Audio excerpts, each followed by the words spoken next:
आज राजनीति में अगर कोई नाम हमारे प्रधानमंत्री के बाद सबसे ज्यादा लिया जाता है वो है हमारे गृह मंत्री अमित शाह। लेकिन जैसा कि हम जानते हैं कि ये नेता है और राजनीति किसी को नहीं छोड़ती। हर राजनेता कहीं ना कहीं कभी ना कभी राजनीति में होने का नुकसान भी झेलता है। ऐसा ही हुआ था एक बार अमित शाह के साथ जब उन्हें जेल जाना पड़ा था। क्यों उन्हें जेल हुई थी, क्या था पूरा मामला, आइए जानते हैं। आइए सबसे पहले जानते हैं क्यों हुई थी अमित शाह को जेल। दरअसल अमित शाह को 25 जुलाई 2010 को सोहराबुद्दीन मामले में गिरफ्तार किया गया था। गिरफ्तारी इसलिए थी क्योंकि उन पर हत्या, जबरन वसूली और अन्य आरोपों के साथ किडनैपिंग का भी इल्जाम लगाया गया था। बता दें कि इससे पहले साल 2005 में गुजरात में हुए एक एनकाउंटर में 3 आतंकवादियों को मार दिया गया था।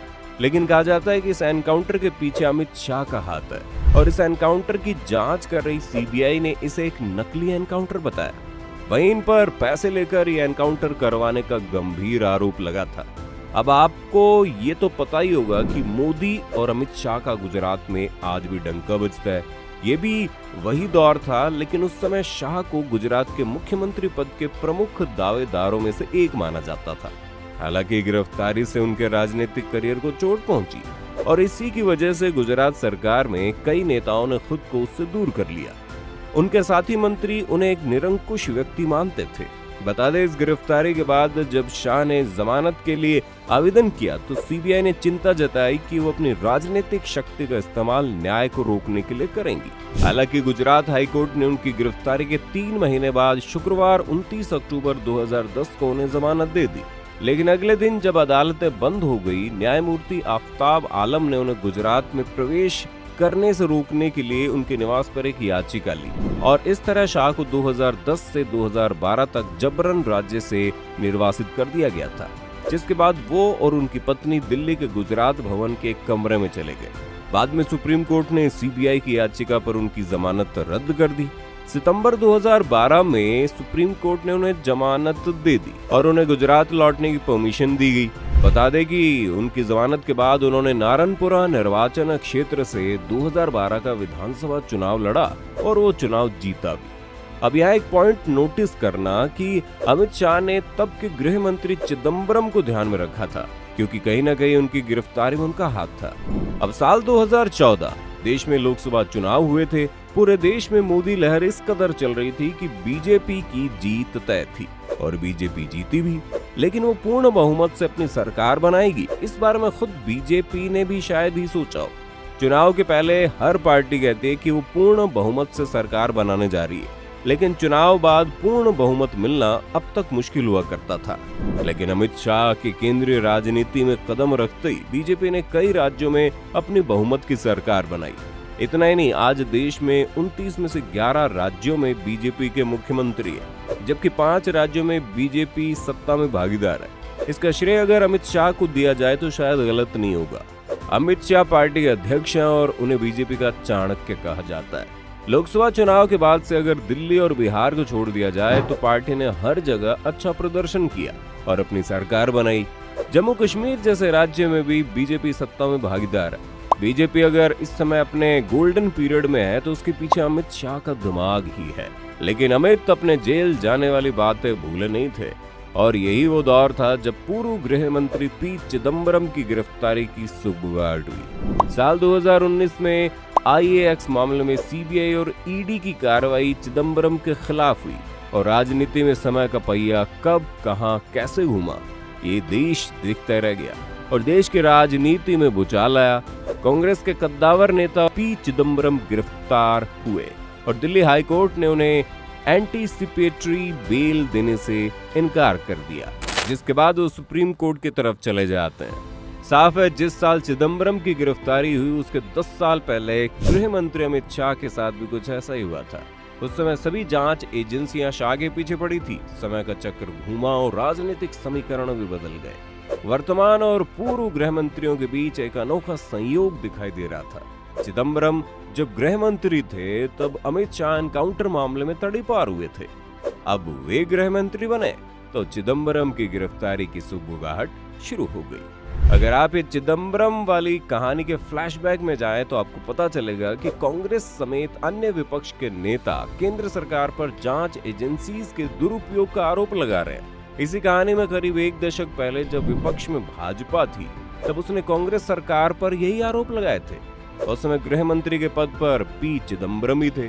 केंद्र में डॉक्टर मनमोहन सिंह की सरकार के समय साल 2008 में मुंबई में जब आतंकवादी हमला हुआ था, तब तत्कालीन गृह मंत्री शिवराज पाटिल की काम करने के तरीके पर सवाल उठाए गए थे। इसके चलते पी चिदम्बरम को नवंबर 2008 में गृह मंत्री बनाया गया। बाद में साल 2009 में डॉक्टर मनमोहन सिंह सरकार में चिदम्बरम फिर गृह मंत्री बनाए गए। उनका कार्यकाल 30 नवंबर 2008 से 31 जुलाई 2012 तक का था। और इसी दौरान साल 2010 में अमित शाह को फर्जी एनकाउंटर के नाम पर पकड़ा गया था। लंबी कानूनी लड़ाई के बाद 30 दिसंबर 2014 को सीबीआई कोर्ट ने उन्हें इस मामले से डिस्चार्ज कर दिया। लोकसभा चुनाव 2019 में मोदी सरकार में उन्हें केंद्रीय गृह मंत्री बनाया गया और अमित शाह के गृह मंत्री पद को संभालते ही पी चिदम्बरम की धरपकड़ की तैयारियां शुरू हो गई और उनके खिलाफ लुकआउट का नोटिस भी जारी किया गया। यानी कि साफ बात है, राजनीति और राजनेता किसी को नहीं छोड़ते। आइए अब आपको अमित शाह के बारे में थोड़ा ब्रीफ में बता दें। बीजेपी के नेशनल प्रेसिडेंट अमित शाह का जन्म 22 अक्टूबर 1964 को मुंबई के एक बिजनेसमैन फैमिली में हुआ था। उनका पूरा नाम अमित अनिल चंद्र शाह है और उनके पिता का पाइप का बिजनेस था। शाह की स्कूली पढ़ाई मेहसाणा से हुई और उसके बाद वो ग्रेजुएशन करने के लिए अहमदाबाद आ गए। यहाँ उन्होंने बायोकेमिस्ट्री से ग्रेजुएशन किया। ग्रेजुएशन के बाद उन्होंने कुछ समय तक अपना फैमिली बिजनेस भी संभाला। इसके साथ ही उन्होंने कोऑपरेटिव बैंक में स्टॉक ब्रोकर के तौर पर काम किया। 1983 में एबीवीपी से जुड़ने के बाद अमित शाह की राजनीति में एंट्री हुई। 3 सालों तक एबीवीपी में काम करने के बाद शाह साल 1986 में बीजेपी में शामिल हुए। इसके अगले ही साल वो youth wing BJP Yuva Morcha के एक्टिविस्ट बन गए। अपने काम के कारण शाह को बीजेपी में कई बड़े पदों की जिम्मेदारी दी गई। उन्हें ward secretary, taluka secretary, state secretary, vice president और जनरल सेक्रेटरी की जिम्मेदारी सौंपी गई। जिसके बाद 1991 के लोकसभा चुनाव के दौरान शाह ने लाल कृष्ण आडवाणी के लिए गांधीनगर में कैंपेन भी चलाया। जैसा कि साल 1995 से पहले तक कांग्रेस ही गुजरात में बड़ी पार्टी थी, लेकिन मोदी और शाह की जोड़ी ने मिलकर 1995 में पहली बार गुजरात में बीजेपी सरकार बनाई। उस समय केशुभाई पटेल मुख्यमंत्री बने। इसके बाद से ही मोदी और शाह ने गुजरात में कांग्रेस को खत्म करने के लिए रणनीति बनाई। इसके लिए दोनों ने हर गांव में सबसे प्रभावशाली नेता ढूंढा और उसे बीजेपी में शामिल किया। इस तरह दोनों ने मिलकर गुजरात में हजारों लोगों का नेटवर्क तैयार किया। इसके बाद से ही कांग्रेस अब तक गुजरात में वापसी नहीं कर पाई है और पिछले 22 सालों से बीजेपी की ही सरकार है। इसके बाद 1997 में अमित शाह ने पहली बार सरखेज से विधानसभा उपचुनाव लड़ा और जीता भी। फिर अमित शाह राजनीति में आगे बढ़ते रहे और आज देश की सबसे बड़ी पार्टी के नेशनल प्रेसिडेंट भी रहे हैं। लेकिन इनका राजनीतिक करियर इतना आसान नहीं रहा। 2002 के गुजरात दंगों के बारे में आज कौन नहीं जानता। साल 2002 में गोधरा कांड के बाद हुए दंगों में अमित शाह का नाम भी जुड़ा और इसके लिए उन्हें जेल भी जाना पड़ा। दंगों में नाम शामिल होने की वजह से कांग्रेस ने भी शाह को जमकर घेरा, लिहाजा उसे अपने कुछ दिन जेल में ही बिताने पड़े। इसके बाद सोहराबुद्दीन एनकाउंटर के वक्त अमित शाह गुजरात सरकार में होम मिनिस्टर थे। इस एनकाउंटर को कांग्रेस ने फर्जी बताया। सोहराबुद्दीन एनकाउंटर में नाम आने के बाद शाह को 90 दिनों तक जेल में रहना पड़ा। इसके बाद वो जमानत पर बाहर आए, लेकिन उनके 2 साल तक गुजरात आने पर रोक लगा दी गई। 2015 में सीबीआई स्पेशल कोर्ट ने शाह पर लगे सभी आरोपों को हटा दिया और क्लीन चिट दे दी। बता दें, साल 2016 में शाह जेल में थे, तब मीडिया में खबरें आई कि सोहराबुद्दीन मामले में उन्होंने कांग्रेस को खत्म करने की कसम खाई थी। रिपोर्ट्स में कहा गया था कि जेल में शाह भगवत गीता के श्लोक सुनाते थे और यही उन्हें कांग्रेस के खात्मे की कसम ली। इसके बाद से ही अमित शाह और मोदी ने कांग्रेस मुक्त भारत के लिए काम किया और इसी का नतीजा है कि कांग्रेस आज सिर्फ 3 राज्यों में सिमट कर रह गई। अगर मोदी जी और शाह की दोस्ती की बात करें तो यूं तो अमित शाह और नरेंद्र मोदी के बीच करीब 14 साल का अंतर है, लेकिन दोनों में भाइयों की तरह रिश्ता है। प्रधानमंत्री नरेंद्र मोदी ने अमित शाह के जन्मदिन पर उनको भाई कहकर संबोधित किया।